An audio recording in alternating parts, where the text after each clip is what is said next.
The year is 1504. The streets of Florence are humming not with carts or church bells, but with arguments, heated ones, about perspective, paint, and the soul. Men in velvet robes debate the nature of beauty like it's a matter of life and death. Over there, a barefoot apprentice is grinding minerals into a blue so expensive, it's worth more than gold.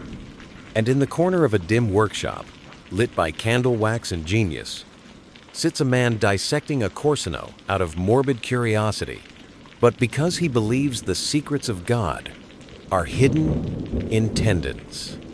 This is not the Middle Ages. This is not the modern world. This is something in between, something raw, explosive, alive. You are standing in the firestorm of the Renaissanceian era that will explode everything Europe thought it knew about art, science, power, and the human soul. And the craziest part? It all started with a few dusty books, a plague, and a forgotten language. But to understand how the Renaissance changed everything, how it led to Da Vinci's flying machines, Michelangelo's tortured sculptures, and Galileo's cosmic rebellion, we need to go back to a time when the world was ending and being reborn at the same time. Because before there was genius, there was ruin. Picture Europe in the mid-1300s. The streets are silent. Not the kind of silence that comes with peace, but the kind that follows screaming. The kind that wraps around ruined houses, shuttered churches, and mass graves. The Black Death doesn't just kill its shatters. Whole families vanish in a single week. Entire villages are swallowed by weeds.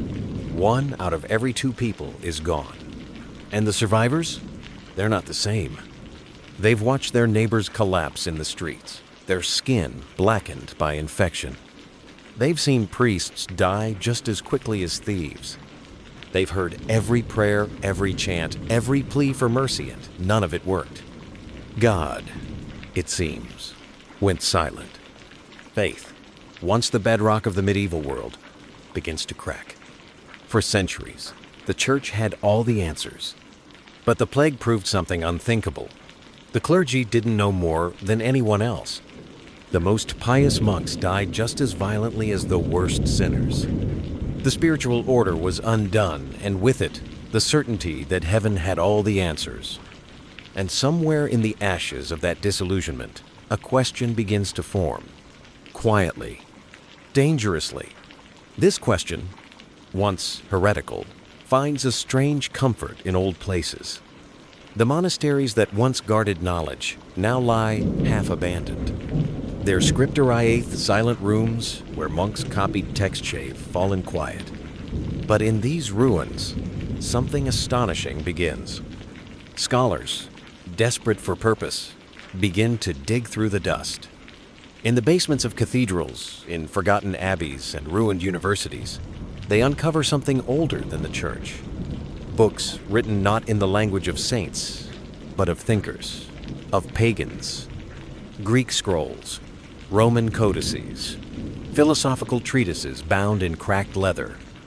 Their authors have names once whispered with suspicion: Cicero, Plato, Aristotle, Seneca, Galen, Euclid.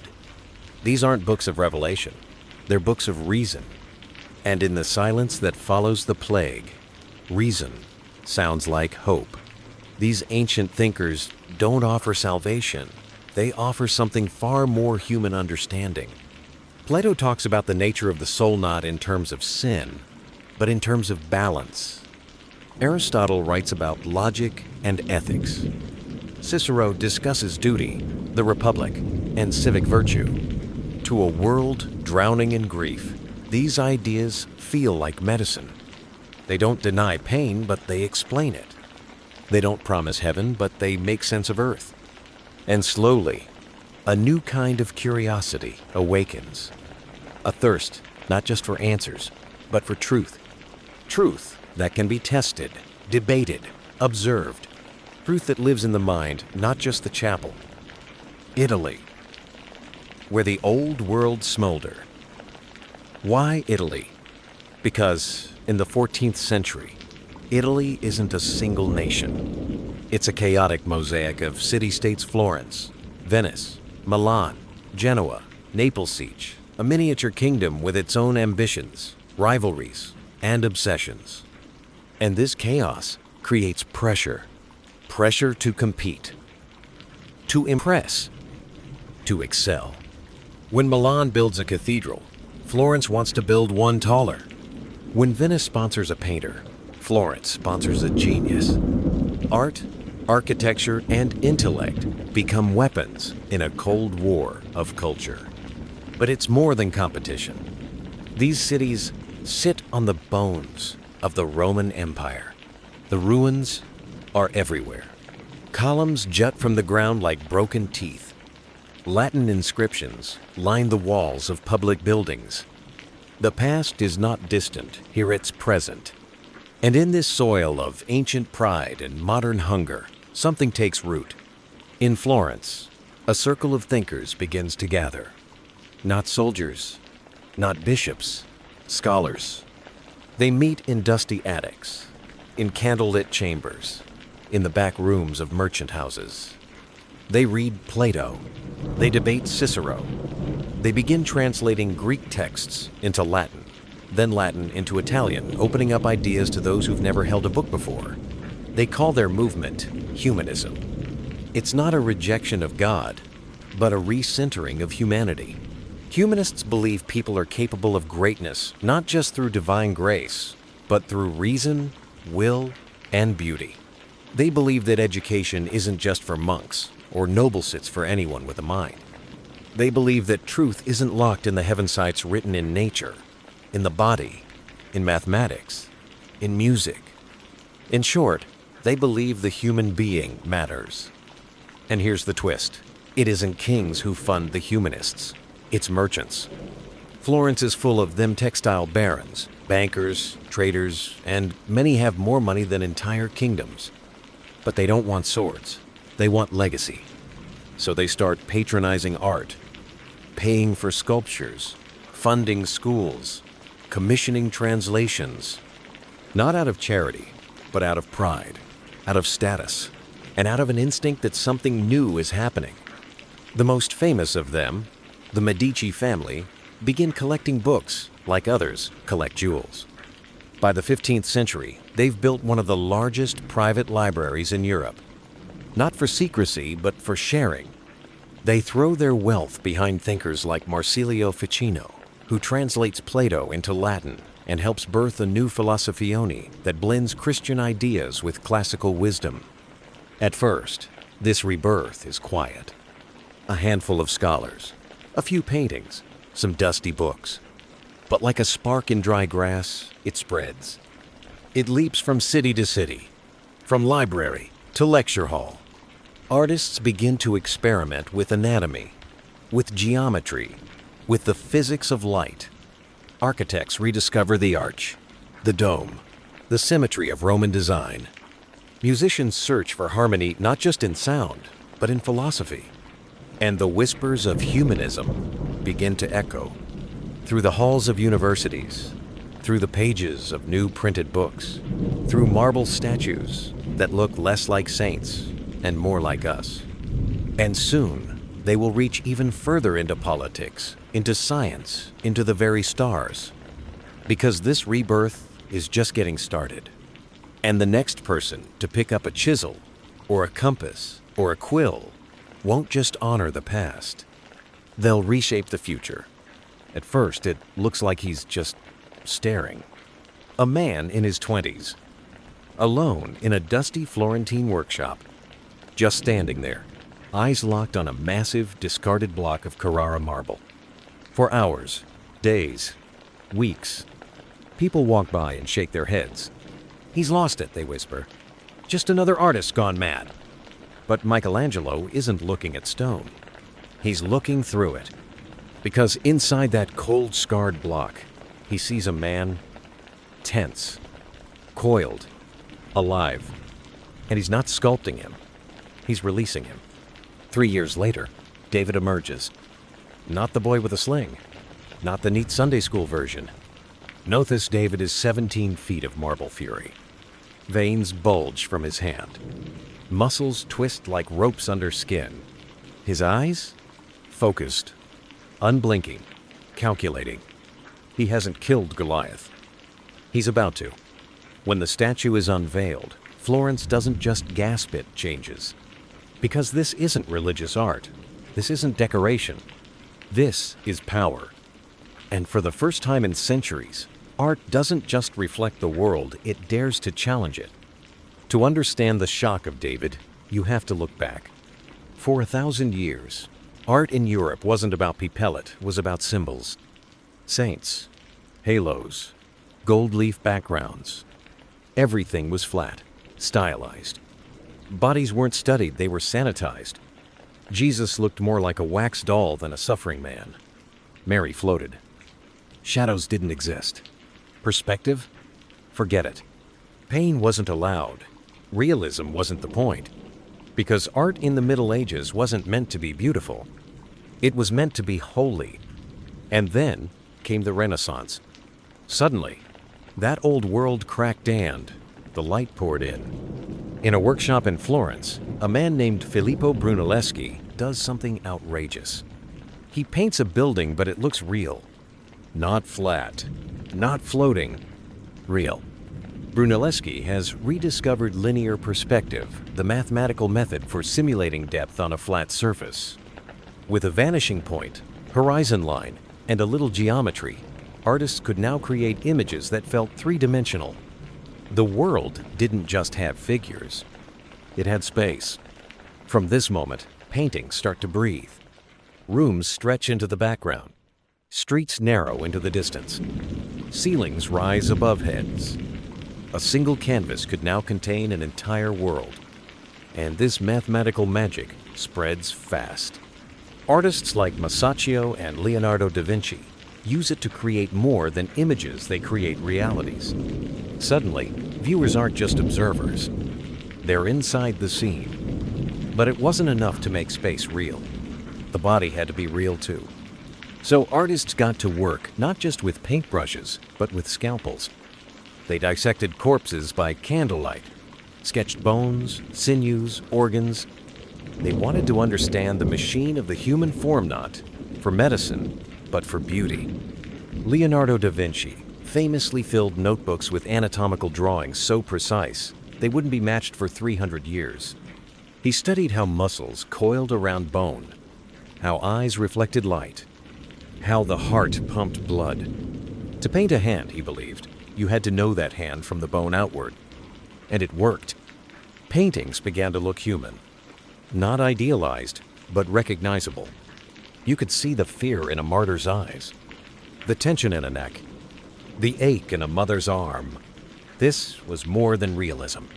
This was empathy. Then came a painting that turned the world upside down. Botticelli's The Birth of Venus. A woman nude standing, not in a temple, not in shame, but on a seashell. Her skin is luminous, her gaze soft. She is mythological, yes, but also flesh and blood. A goddess, but also possible. In the Middle Ages, nudity was scandal, sin, a fall from grace. But now, it's grace itself. Botticelli doesn't paint shame. He paints beauty as a form of truth. And he isn't alone. Titian will paint sensuality. Raphael will blend it with divinity. Michelangelo will push it into the heavens with the Sistine Chapel. And suddenly, the human form once hidden, covered, denied, becomes sacred again. But there's another revolution happening. In the Middle Ages, artists were anonymous. Craftsmen, decorators. They signed nothing. They obeyed patrons. But now, artists are stars. They sign their works. They negotiate contracts. They refuse commissions they don't like. They walk into the courts of popes and emperors with authority. Michelangelo tells the Pope to leave him alone while he paints the Sistine Chapel. Leonardo refuses to finish commissions until he's satisfied with the science. Raphael charms entire cities. The artist is no longer a servant. He is a creator. And that changes everything. Because when artists begin to believe in their own minds, they start pushing limits of materials, of subjects, of reality itself. They don't just paint what they see, they paint what they know and what they dream. Here's the quiet miracle. In the Renaissance, art isn't about worshiping gods. It's about finding the God within the human. Every muscle Michelangelo carves, every face Leonardo studies, every goddess Botticelli paints these are acts of belief. Not in heaven, but in us. Because maybe the divine isn't above. Maybe it's inside. In our bones. In our eyes. In our capacity to create. And that belief? It's dangerous. It's powerful. It's contagious. Because the same eyes that study a body on canvas will soon turn to the stars. And the same mind that carves David will soon dissect the universe. Da Vinci's notebook's anatomy, invention, and the mind that saw everything. He wrote in reverse, not metaphorically, literally, mirror writing. You'd need a looking glass to read most of his notes. Was it a code? A trick? A secret language for future minds? Or was it simply the habit of a left-handed man who didn't want to smudge the ink? Either way, the message was clear. Leonardo da Vinci wasn't writing for you. He was writing for himself. Or for time. Or for some hypothetical century that could finally catch up with him. Because in a world where most people couldn't even sign their name, Leonardo was sketching helicopters. Yes, helicopters. In the 15th century. And that wasn't the half of it. We call him a painter. And yes, the Mona Lisa and the Last Supper are among the most famous images in human history. But to reduce Leonardo da Vinci to a painter is like calling Einstein a guy who was good at math. He wasn't one thing. He was everything. Artist, anatomist, engineer, architect, botanist, musician, theorist, philosopher, stage designer, weapons developer. His curiosity was so massive, it refused to fit inside any profession. Where most Renaissance artists specialized in one discipline, Leonardo exploded outward. He once said, "Everything connects to everything else." That wasn't a metaphor. It was his operating system. He didn't separate art from science, or science from engineering.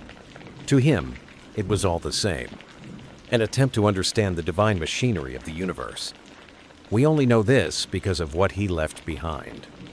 Not buildings, not books, not inventions, but notebooks. Over 0 pages survive filled with diagrams, sketches, observations, theories, questions, jokes, lists, doodles, dreams. There were probably twice as many. The rest were lost to time.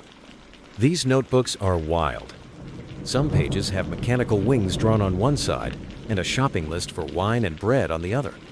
Others contain entire studies of anatomy next to jokes, riddles, or poetic notes on how smoke moves. They are chaotic, yes, but also breathtaking. The Renaissance wasn't just written in Latin and painted on ceilings. It was scrawled in reverse across loose scraps of parchment by a man who couldn't stop thinking. But let's begin with the body. Leonardo didn't just want to draw the human form, wanted to understand it. In candlelit morgues and dark hospital basements, he dissected corpses in secret. Dozens of them. Male, female, old, young. He worked in silence, carefully pulling back layers of skin, tissue, tendon, muscle, and bone. He wasn't horrified. He was transfixed. He drew what he saw every ligament, every vertebra, every valve of the heart with terrifying precision. He sketched the human spine from 5 different angles. He was the first to accurately depict the fetus in the womb.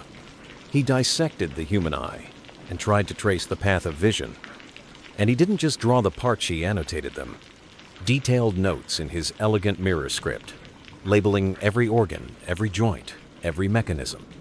Some of his anatomical findings were centuries ahead of modern medicine. Modern doctors still look at those drawings today, and some say they rival 20th century medical illustration. But here's the twist. He never published any of it. None of these revelations saw the light of day while Leonardo was alive. They sat in notebooks, unseen, gathering dust. Because Da Vinci didn't dissect for fame, he dissected for truth. Now imagine a time machine. Step inside and go back to 1485. Walk into Leonardo's workshop and look at the sketches on his table. You'll see blueprints for a flying machine with bat-like wings, a helical air screw what we'd now call a helicopter, a diving suit made of leather and sealed tubing, a self-propelled cart the ancestor of the car, an armored vehicle shaped like a turtle, a robotic knight that could sit, wave, and move its jaw. These aren't rough doodles.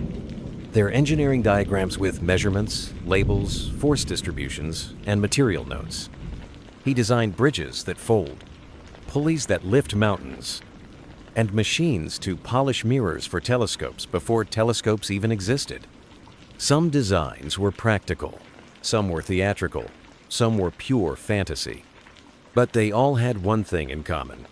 They pushed the edge of what was thinkable. Did they work? Not always. But that wasn't the point. Leonardo didn't invent to build. He invented to understand how the world could be different. But genius comes at a cost. And for Leonardo, that cost was completion. He was terrible at deadlines. He would take commissions and vanish.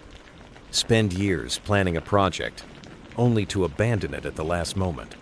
Patrons grew furious. Dukes threatened lawsuits. Popes lost patience. Leonardo would rather fail to finish than rush a half-perfect idea. In one notebook, he writes, "Art is never finished, only abandoned." Even his most famous works were delayed. The Last Supper was supposed to take a few months. It took 4 years. The Mona Lisa never made it to its original buyer. Leonardo kept tinkering with it for the rest of his life. To some, this looked like laziness. To others, madness. But in truth, it was the curse of a mind that moved faster than time itself. He didn't chase money or recognition.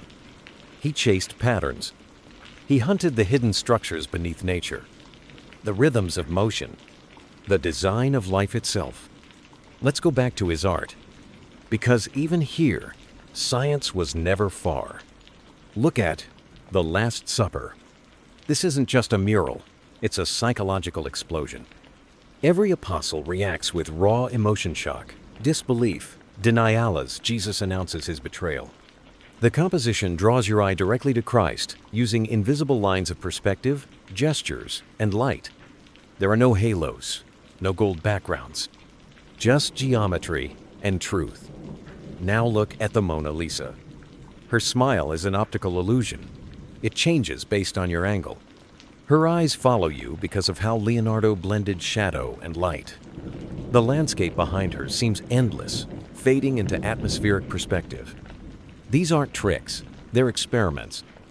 Leonardo used paint like a scientist, uses data to test how we see, how we feel, how we think. He once wrote, "Painting is a mental thing," and he meant it. Leonardo's notebooks could have changed the world in his lifetime, but they didn't. Why? Because he never published them. He wasn't part of the printing revolution. He didn't write treatises like Galileo or Copernicus. He didn't hand his knowledge to the public. He guarded it, kept it fragmented, because he wasn't writing for an audience. He was writing for understanding. His work wasn't about dissemination. It was about discovery. So when he died in 1519, much of what he learned died with him. His notebooks were scattered, sold, lost. Some ended up in private collections. Others vanished entirely. They wouldn't be properly studied for centuries. And yet when they finally resurfaced, they revealed not just a man ahead of his time, but a man who had no time. Leonardo da Vinci was a one-man renaissance, a prototype of the modern thinker. He didn't belong to the 15th century. He barely belongs to the 20th. But something had shifted. The questions Leonardo asked about flight, optics, mechanics, anatomy wouldn't stay buried. Other minds were listening, watching, picking up the threads. A new generation was rising. One that didn't just want to draw what was possible, they wanted to test it, to prove it. Leonardo was the whisper. But science was about to shout. When the heavens broke Galileo, Copernicus, and the war on the sky. For over 1,000 years, the sky was not a mystery, it was doctrine. The earth sat unmoving at the center of everything, cocooned in a universe of concentric spheres. The sun, moon, planets, and stars circled us in perfect harmony. Beyond them, heaven. Beyond that, God. This model wasn't just scientific, it was spiritual. It was Aristotle's physics and Ptolemy's math, blessed by centuries of Christian theology. To question the order of the heavens was to question the divine order itself. The universe was comforting, predictable, hierarchical, just like the church, just like society, everything in its place. And then, Copernicus ran the numbers. Nicolaus Copernicus was a quiet man. A Polish canon, physician, mathematician, and astronomer, he spent most of his life under church employment, tending to administrative tasks and staring at the stars. But something bothered him. The math didn't add up. The Ptolemaic system Earth at the center, planets moving in epicycles, an ever-expanding mess of corrections. Circles within circles to explain retrogrades. A beautiful model, yes, but one that required increasingly absurd tweaks to match reality. And so, sometime in the early 1500s, Copernicus proposed the unthinkable. What if Earth wasn't stationary? What if the sun not Earth was at the center? This heliocentric model didn't just solve the math, it simplified it. Planets moved in cleaner orbits. Retrograde motion became an illusion. The cosmos became elegant again, but in a way that shattered tradition.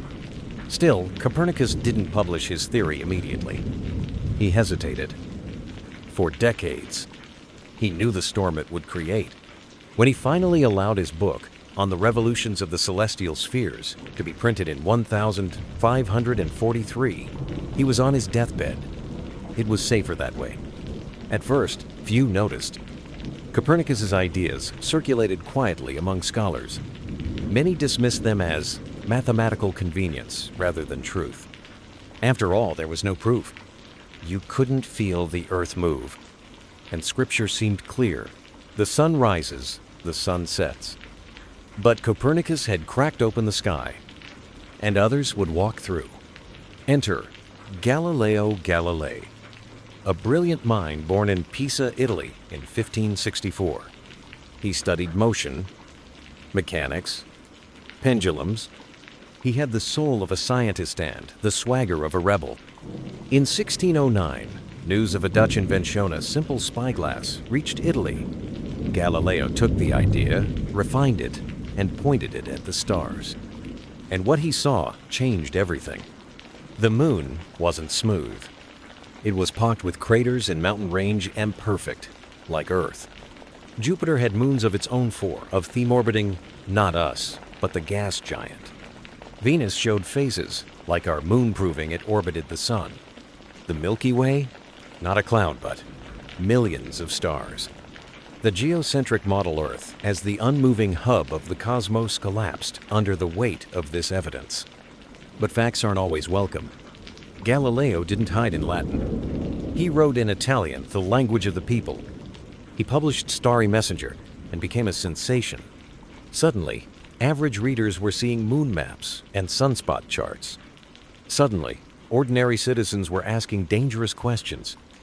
If Earth isn't the center, are we special at all?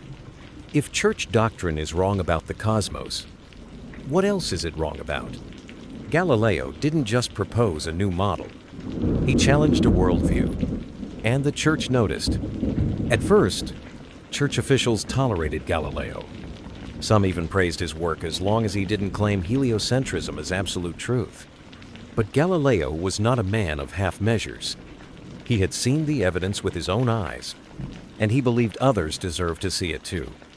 In 1632, he published Dialogue Concerning the Two Chief World Systems, a book structured as a conversation between three characters: Salviatith, smart defender of Copernicus; Sagradoth, neutral everyman; And Simplicio the Fool, who defends the geocentric view and sounds a lot like the Pope.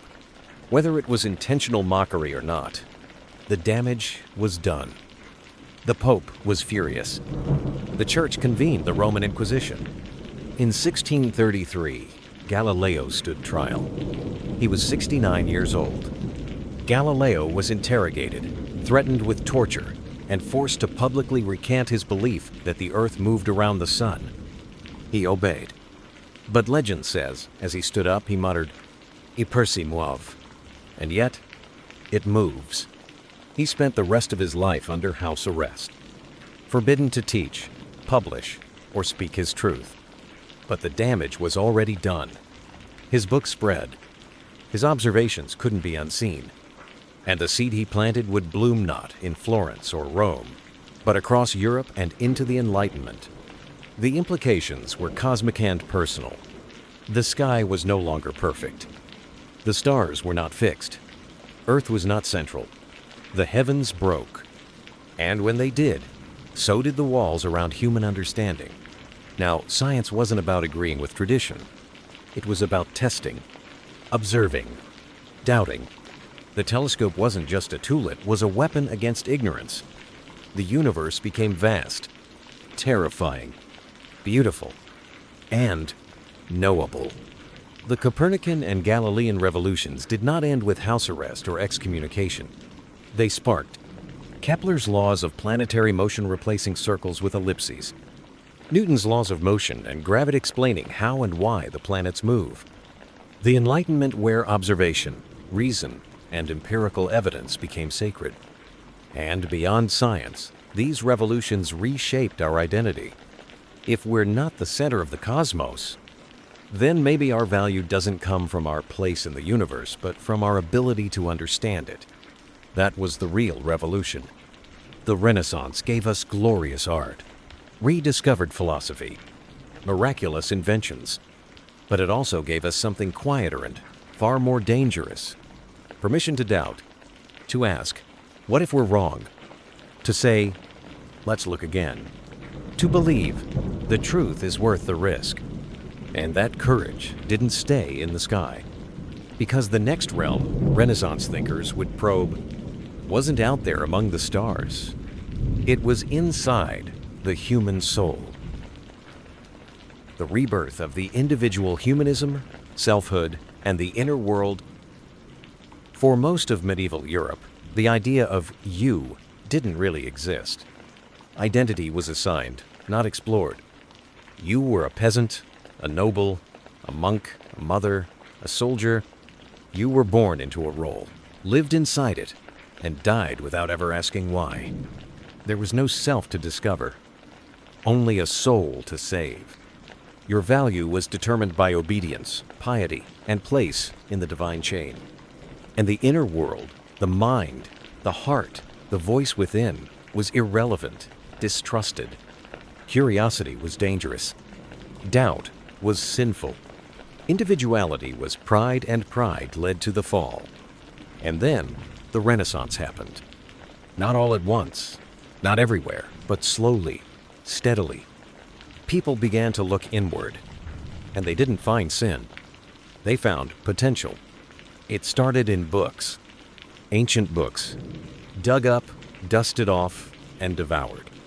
Greek and Roman philosophers long forgotten or buried under theological commentary began to speak again.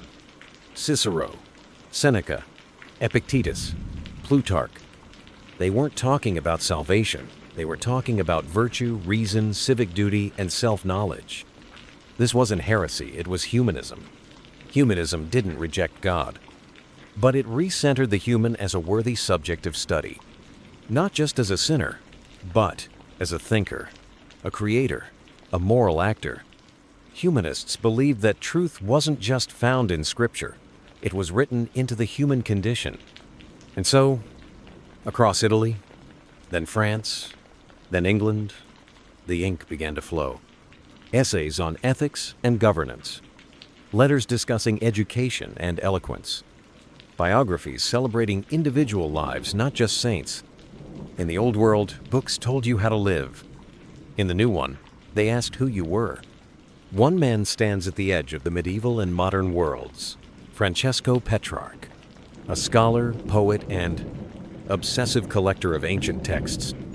Petrarch is often called the father of humanism, but he didn't just translate old Latine translated experience. In his personal letters meant for no one but himself and posterity, Petrarch lays bare his hopes, doubts, loneliness, ambitions. He writes about guilt, joy, aging, love, regret.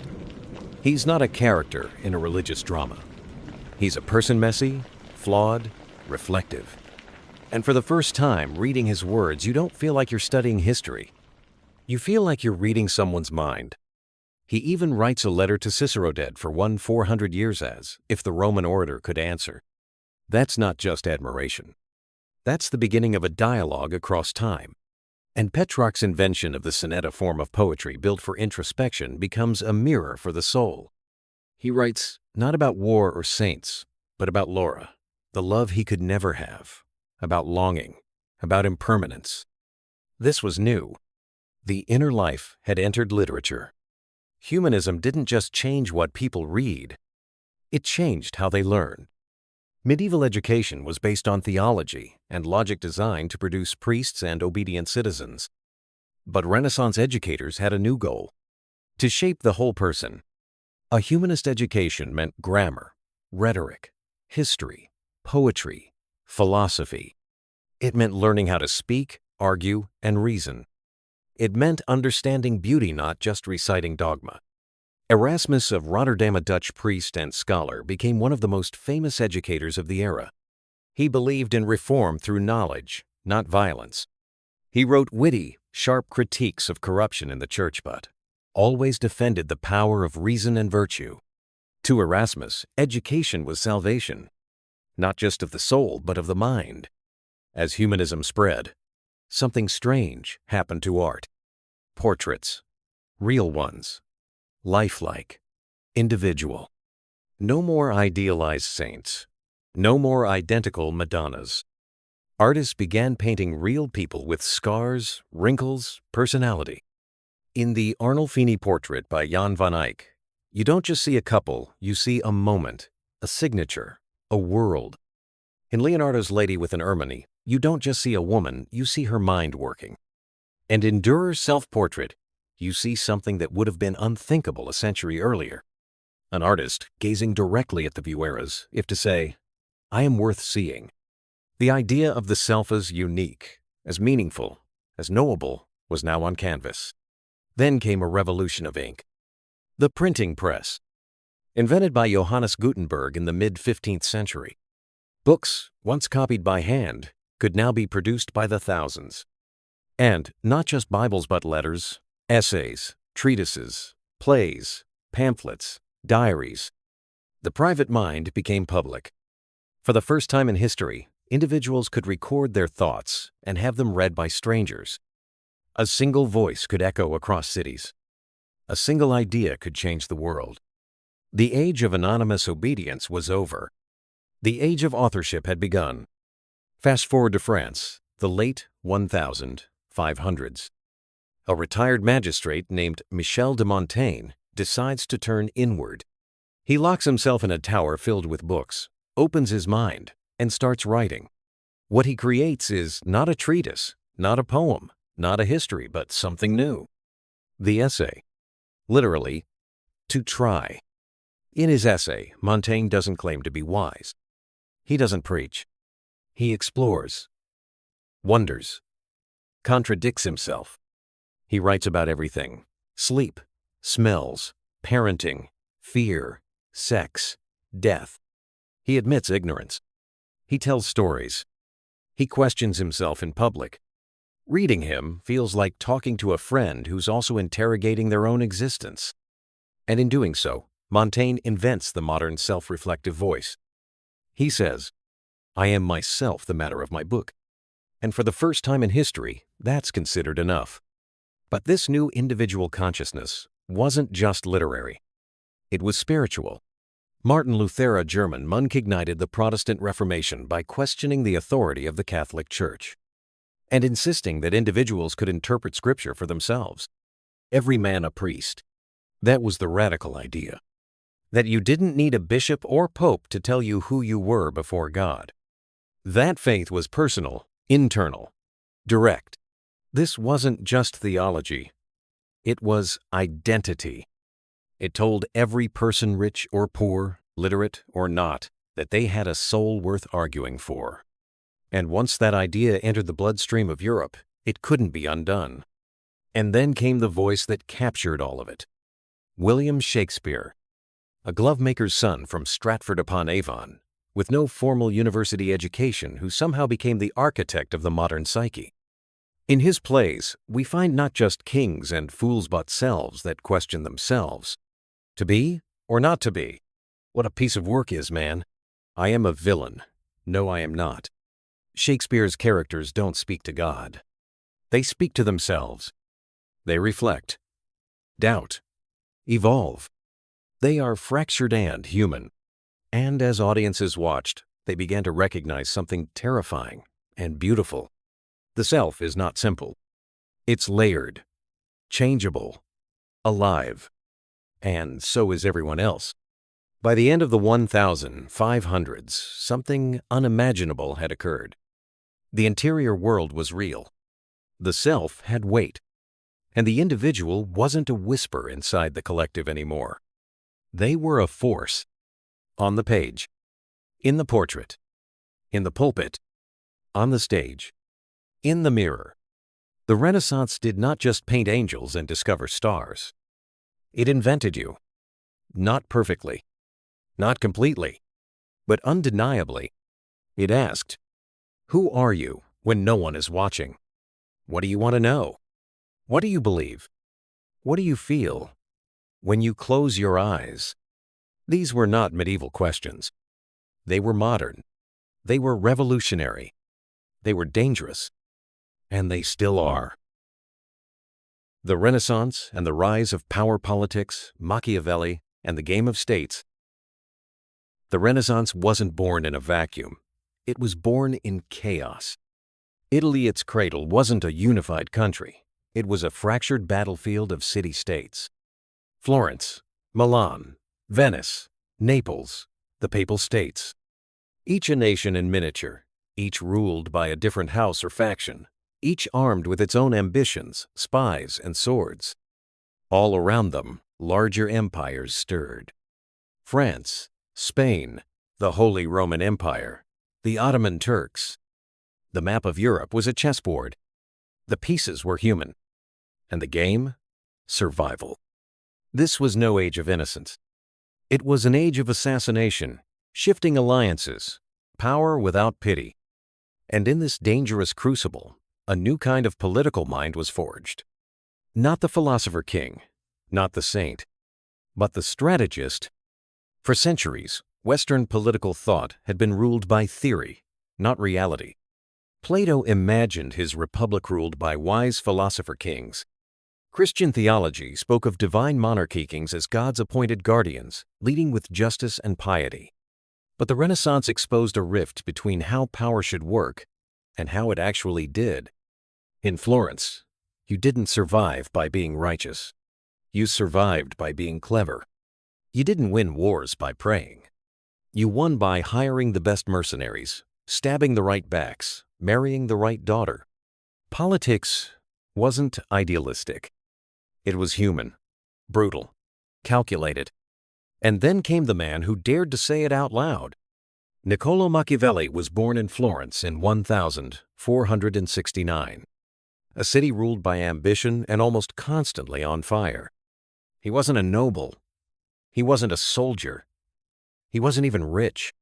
He was a civil servant, a secretary, a functionary. But he saw everything. He negotiated with popes, dukes, kings.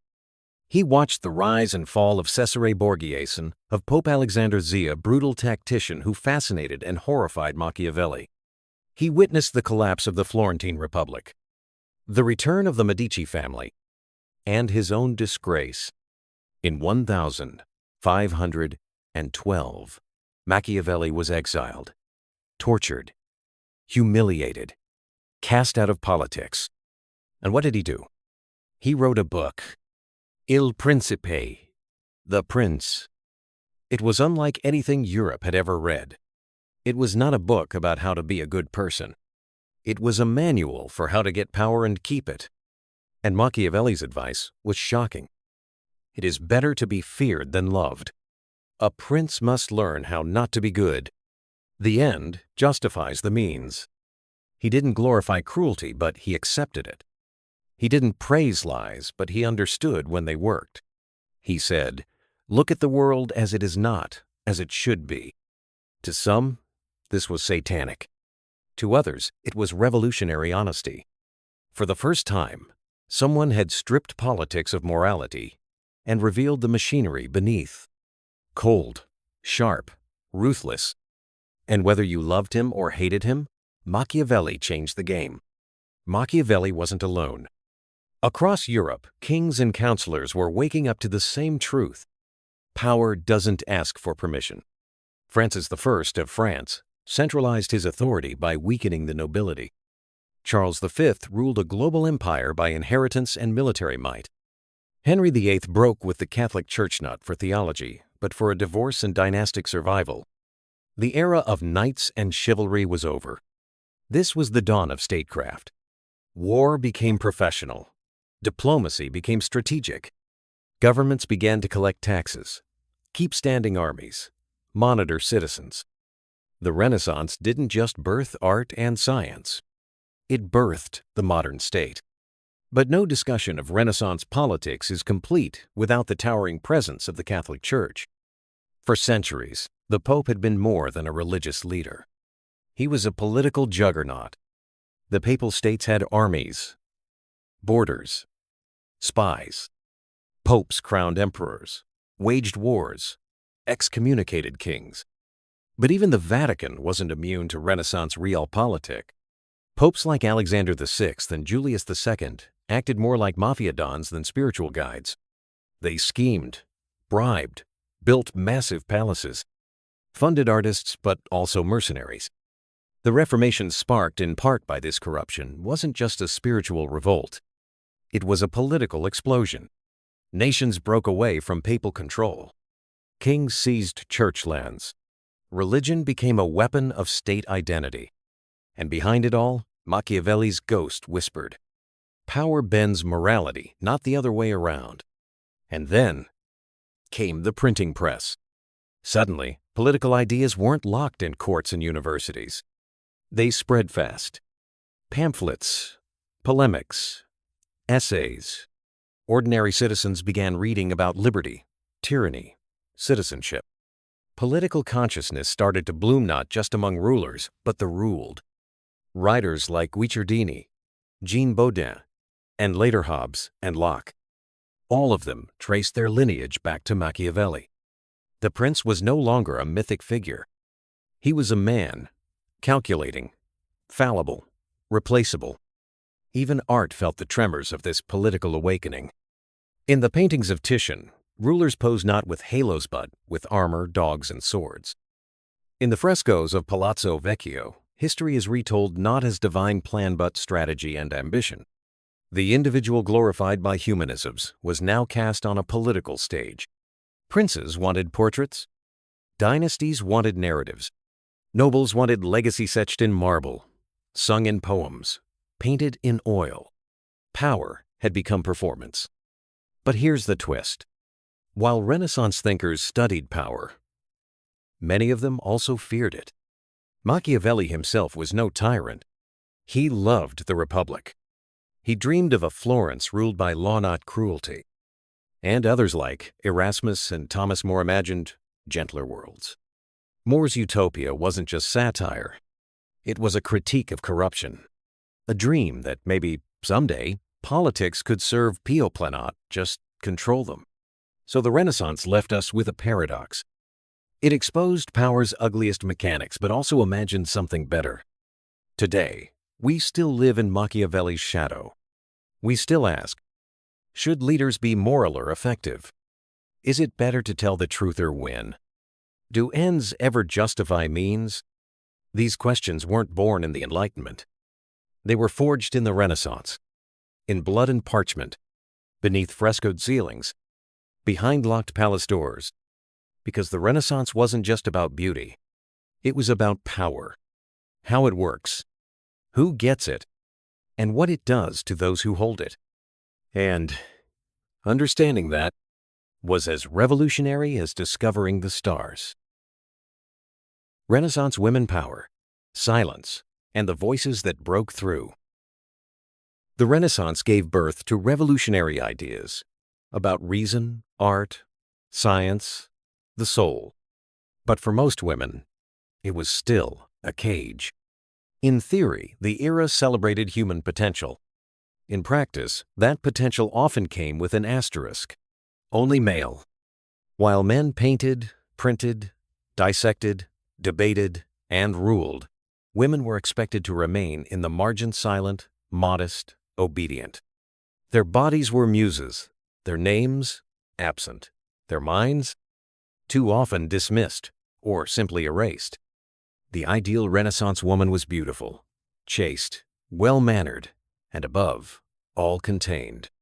She was painted, not heard; married, not educated; controlled, not consulted. But not all women stayed in their assigned frames. Some pushed against the edges. Others shattered them completely.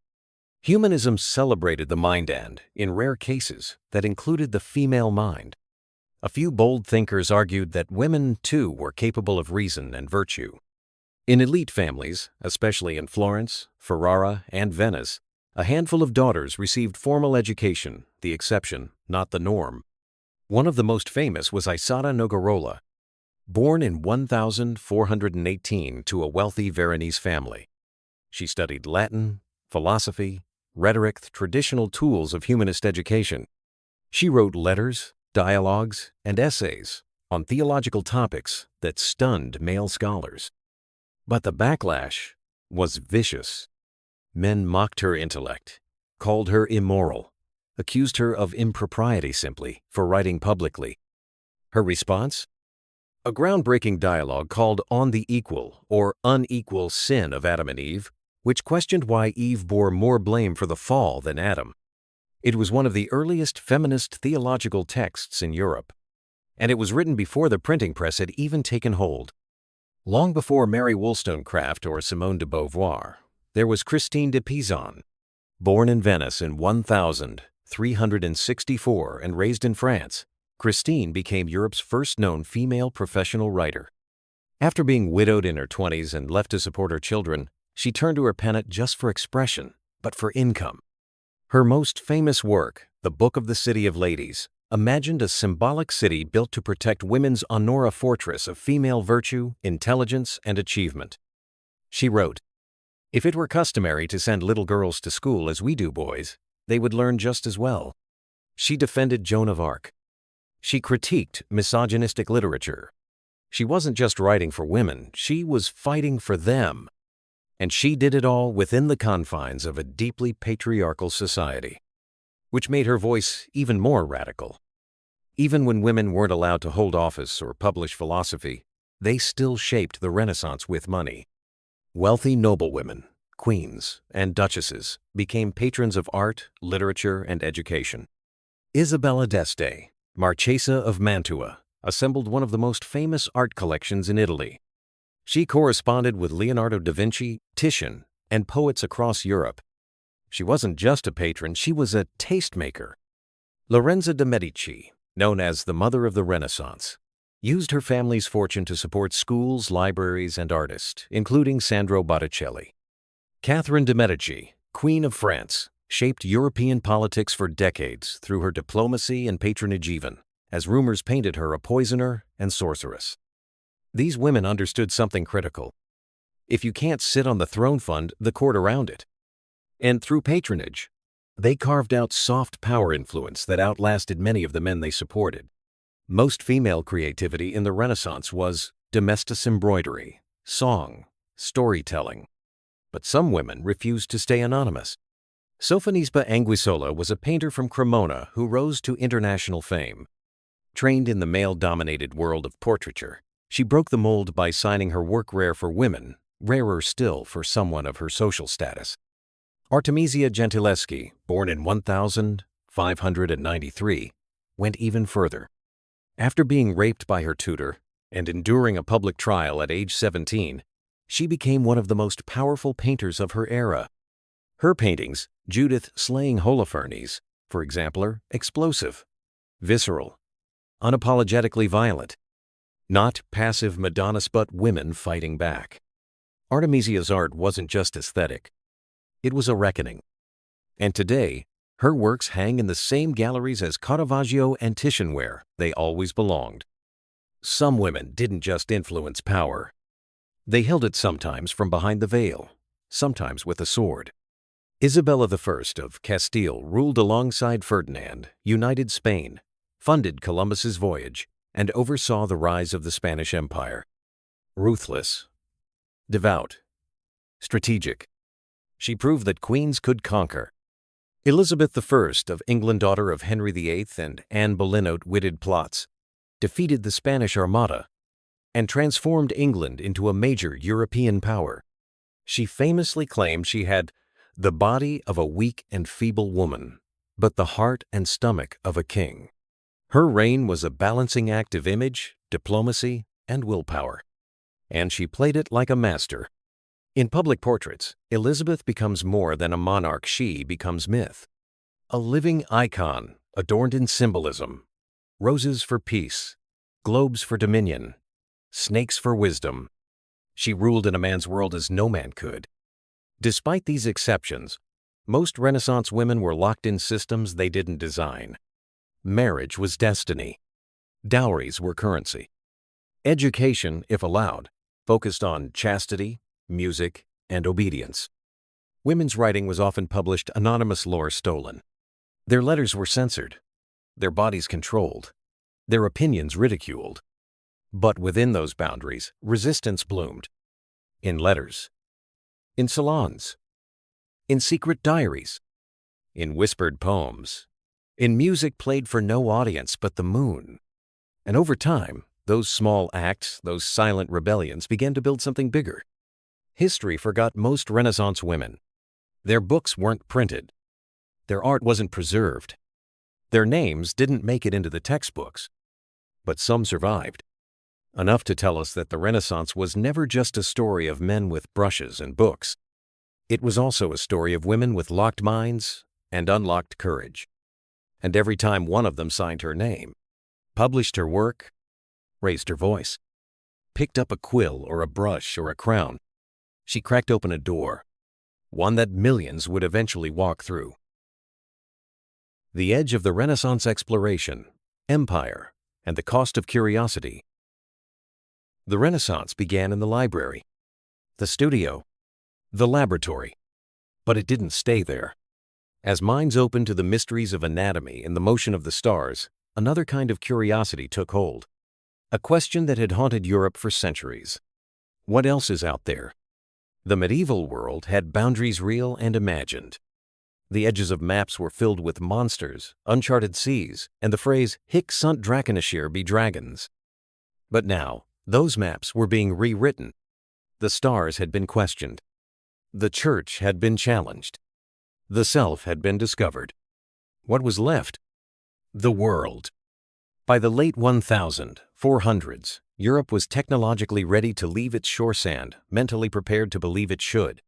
Inventions like the magnetic compass, the astrolabe, and improved cartography allowed sailors to navigate open oceans. Ship design had advanced too. The caravel developed by the Portuguese combined speed with cargo space and maneuverability, ideal for long-distance travel. But the most important invention of all? The Renaissance mind. The willingness to doubt old truths. The hunger to observe, measure, map, name. It was a mindset that could peer into the heaven sand, then turn its eyes toward the horizon. The first nation to act on this curiosity was Portugal.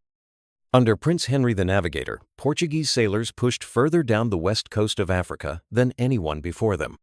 They weren't just exploring for knowledge. They were looking for profit. Gold, spices, trade routes, strategic ports. In 1488, Bartolomeu Dias rounded the southern tip of Africa, the Cape of Good Hope. 10 years later, Vasco da Gama reached India, unlocking a sea route to the east. Portugal quickly established a network of outposts, ports, and colonies stretching from Goa to Malacca to Brazil. But with exploration came exploitation. The Portuguese were among the first Europeans to fully commercialize the Atlantic slave trade, seizing and transporting Africans across oceans to fuel colonial labor. Renaissance curiosity, it turned out, could build factories and chains with equal ease. Then came Spain. In 1492, the same year, the last Muslim stronghold in Spain fell. Queen Isabella and King Ferdinand funded a Genoese sailor with a radical idea. Christopher Columbus wasn't trying to find a new world. He wanted a shortcut to China. Instead, he found the Caribbean and claimed it. What followed was nothing short of an apocalypse for the Americas. Within decades, Cortés would topple the Aztec Empire. Pizarro would crush the Inca. Tens of millions would die by sword, by slavery, by disease. And yet back in Spain, these conquerors were hailed as heroes. The gold they returned filled royal treasuries, funded cathedrals, helped launch the Spanish Golden Age. Europe looked west and saw opportunity. But for the indigenous peoples of the Americas, this wasn't a renaissance. It was the end of their world. As voyages multiplied, the known world began to change shape literally. Cartographers scrambled to redraw maps. Old Ptolemaic projections gave way to Mercator's projection in 1569, designed not to reflect truth, but to aid navigation. The globe was no longer symbolic. It was strategic. And every coast, every river, every mountain was given a European name. Terra incognita became terraclaim. Exploration wasn't just geography. It was storytelling. Europeans didn't just chart the world. They invented it in their own image. They drew maps with lions in Africa, cannibals in South America, and vast empty spaces ready to be civilized. This wasn't ignorance. It was ideology. The start of a worldview that would justify centuries of colonization. The explorers weren't alone. They brought with them scientists, priests, naturalists, chroniclers, the intellectual class of the Renaissance. These weren't just adventurers. They were observers. They cataloged plants, animals, minerals. They compared languages, measured skulls, described customs. Men like André Thevet, Hans Staden, and Amerigo Vespucci treated the New World as a living laboratory. Each expedition returned with sketches, samples, stories that thrilled European audiences. Botany, zoology, anthropology, cartography. These fields exploded. Museums and cabinets of curiosity filled with objects taken from colonized lands. The Enlightenment would later call this the pursuit of knowledge. But it began as Renaissance curiosity wielded like a blade. Alongside the merchants and mariners came the missionaries. Jesuits, Franciscans, Dominicans. They arrived not to trade, but to convert. To them, the Renaissance wasn't about rediscovering Plato. It was about redeeming souls. Their mission was spiritual conquest. Their tools, sermons, schools, Bibles. And when persuasion failed force, some were sincere, others were brutal. Some defended native rights, like Bartolomé de las Casas, who condemned the atrocities of Spanish conquest in his writings. But even he couldn't stop the flood. By the mid-1500s, entire cultures had been wiped out, languages lost, temples burned, gods outlawed. The collision of Renaissance Europe with the rest of the world wasn't an even exchange. It was a tsunami, one that washed away centuries of civilization in its wake. Out of this chaos, a new economic order began to rise: mercantilism. Colonies weren't just trophies. They were engines of wealth. Sugar, silver, tobacco, furs, spices, extracted from the land, exported to Europe, exchanged for power. The Renaissance ideal of rational organization met capitalism, and together they birthed the plantation, the slave ship, the trading company, the Portuguese in Brazil, the Spanish in the Andes, the Dutch in Indonesia, the English on the Atlantic coast of North America. Trade routes became arteries. Empires became machines. And at their heart, a worldview that began with maps and ended in chains. The Renaissance gave Europe a mirror, and it looked outward. It saw wonder, wealth, opportunity, but it also saw weakness, and it exploited it. Entire continents were labeled new because Europe hadn't seen them. Entire peoples were called savages because they didn't pray the same way. The very tools that built the Mona Lisa and the Sistine Chapel observation, classification, abstraction, were now used to justify domination. Knowledge became power. Power became empire. And empire became destiny. That was the hidden cost of curiosity. By 1600, the Renaissance was drawing to a close. But its shadows stretched far. The scientific revolution was gaining speed. The Enlightenment was beginning to rise. And the seeds of global empire had already taken root in blood and ink. What began with a question, what is out there, became a system of extraction, exploitation, expansion. And yet, in every colony, on every ship, inside every map, there were also resistors, survivors, thinkers, rebels, many of them silenced by history, but no less real. The Renaissance wasn't a single story. It was a collision of stories. Some led to art, some led to conquest, and some are still being written today. How the Renaissance ended and never really did. Every era has an ending, a moment when something shifts. When the flame burns down, the audience leaves, and the curtain falls. By the late 1600s, the Renaissance explosion of ideas, art, invention, and identity that had transformed Europe was fading. Not abruptly, not with war or catastrophe, but gradually, a slow handover from one kind of mind to another, from the painter's brush to the physicist's lens, from the sonnet to the scientific journal. But what does it mean for something like the Renaissance to end? Can a rebirth ever really die? There were markers, real ones. The great city-states of Italy, once blazing with innovation, had grown rigid and reactionary. Florence, the heartbeat of the Renaissance, had been battered by war, economic instability, and conservative backlash. The Medici family and patrons of brilliance were now more concerned with titles than talent. The Church, shaken by the Reformation and the Counter-Reformation, had reasserted its dominance. The Inquisition, once a shadow, now loomed large. Even art began to change. Renaissance balance and proportion gave way to the drama and emotion of Baroque. Where once there was harmony, now there was movement. Light clashed with darkness. Painters like Caravaggio and Rubens captured a world that was no longer curious, it was haunted. And in science, the shift was seismic. Galileo's telescope led to Newton's Principia. Observation gave way to law.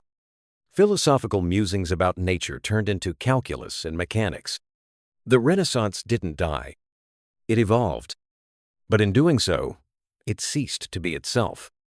Another force swept the old Renaissance world off the stage, the state.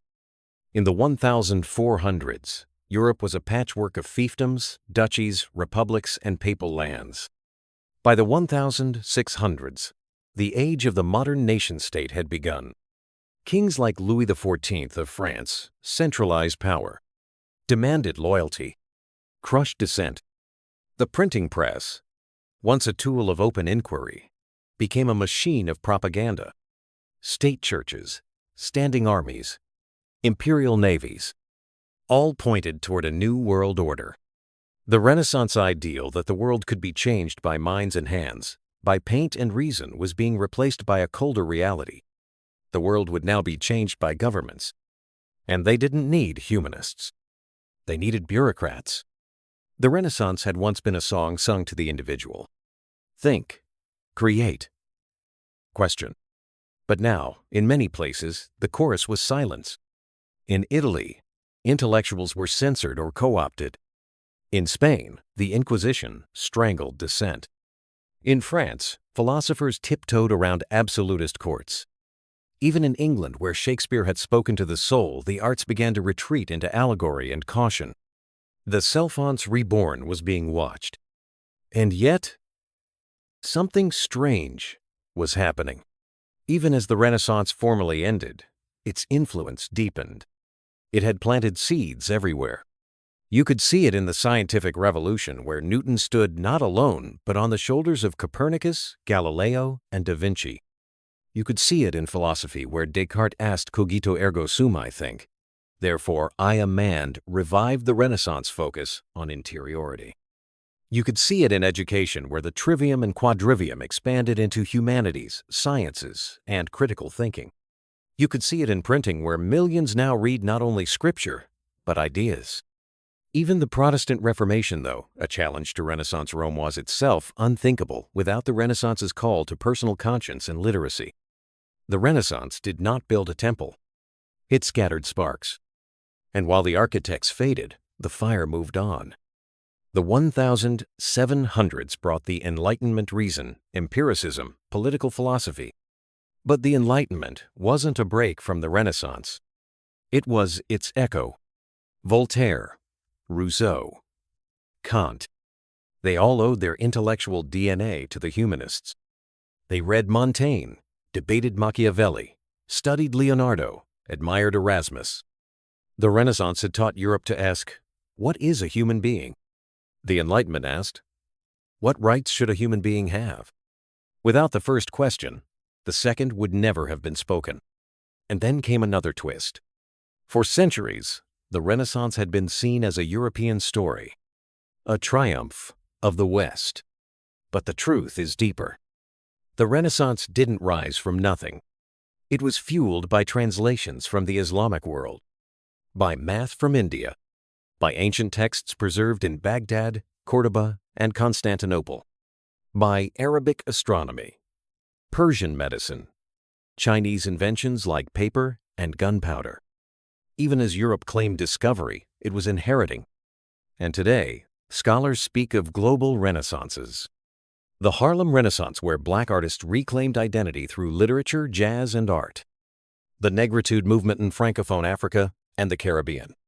The indigenous Renaissances in North America and Oceania, where art and language are reborn as acts of resistance. The digital Renaissance, where creation is once again democratized through the Internet. The idea of a Renaissance has become not a time or place, but a pattern, a spark, a return, a reinvention. So why does the Renaissance still haunt us? Because it was the first time in history that humanity stood at the crossroads of art, science, philosophy, and self and said, let's build something new. It was imperfect. It was often violent, sexist, and exclusionary. It was born in plague, funded by empire, shaped by ambition. But it was also a turning, from theocracy to thought, from obedience to observation, from fate to possibility. It asked, can beauty be a kind of truth? Can humans understand the stars? Can we govern ourselves with reason? Can the soul be worthy of study? These questions didn't die in 1600. They're still burning. Every time a teenager picks up a sketchbook, every time a scientist tests a radical idea, every time someone questions power or studies their reflection or builds something better, the Renaissance lives. Renaissance means rebirth.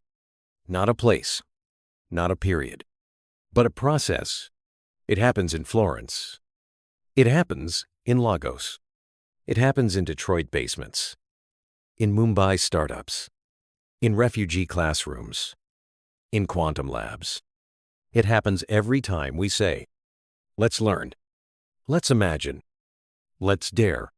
And when we join hands, however faintly, with Petrarch, Leonardo, Galileo, Artemisia, Montaigne, Machiavelli, and the unknown girl writing poetry by candlelight in 1497. Because the Renaissance didn't die, it just moved into us. So hot was the Renaissance? A burst of light in a darkened room? A symphony of thought after centuries of silence? A rebellion of the mind, the brush, the scalpel, the pen? It was all of that and more. It was the moment Europe opened its eyes. Not to heaven, but to earth. To the body, once feared. To the soul, once silenced. To the stars, once untouchable. And to the self once invisible. It was a time when art began to breathe. When maps lost their monsters. When questions became sacred and answers negotiable. It was when people stopped asking, "What should I believe?" and started asking, "What can I know?" But the Renaissance didn't belong to a century, or a country, or even to Europe. It belonged to anyone who ever reached beyond what they were told. To anyone who ever doubted, wondered, tried, failed, created anyway. It belonged to every hand that carved stone, copied manuscripts, mixed pigments, folded star charts, or whispered poems into the void hoping someone would one day listen. It still belongs to you, because the Renaissance wasn't a chapter in a textbook. It was a mirror, held up to the human race, asking not just what we know, but who we are, and maybe, just maybe, reminding us that we can be reborn anytime we choose.